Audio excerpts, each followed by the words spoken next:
Good evening. I'd like to thank the elders for the opportunity for me to give this lesson, and I'd also like to thank you for your attendance. So today, I'm going to be talking about something that's been going through my mind for a few weeks now, which is keeping the momentum that I've gained from the summer break going into the school year. So today, I went back to school for my senior year, and this summer has been great. I learned a lot at Bible camp, and I got to spend a lot of time with Christian friends, so I'm feeling very good right now from a spiritual perspective. But I don't want to let any of this momentum fizzle out as I go into the school year, where I'm in an environment where I'm not near as many Christians anymore. So, when I was thinking about this, the first verse that came to my mind was Romans chapter 12, verse 2. It says, "And be ye not conformed to this world, but be ye transformed by the renewing of your mind, that ye may prove what is that good and acceptable and perfect will of God." So I'm going to take this verse in two parts, since two really big lessons can come from it.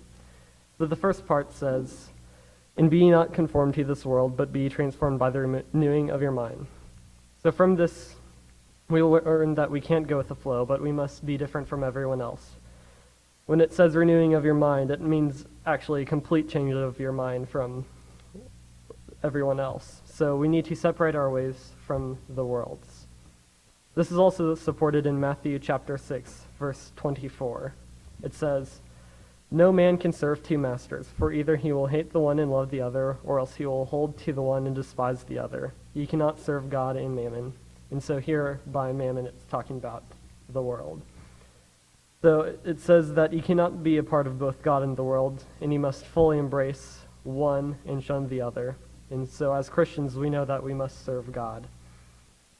And so we also need to keep our minds on God, not on the world. So we must find a way to separate ourselves from the world while we are still inside the world. 1 Peter chapter 2, verse 9 says, "But ye are a chosen generation, a royal priesthood, an holy nation, a peculiar people, that ye should show forth the praises of him who hath called you out of darkness into his marvelous light."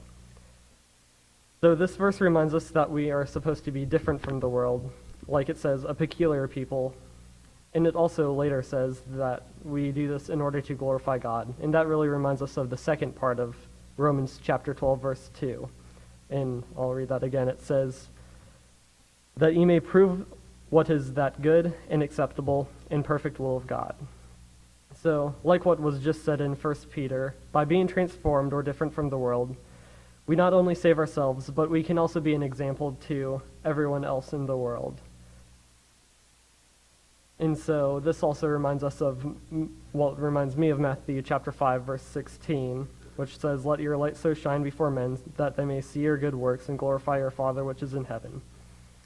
So we need to be outwardly different from the rest of the world. Our example may be all that it takes to convert someone, so we must always let our light shine.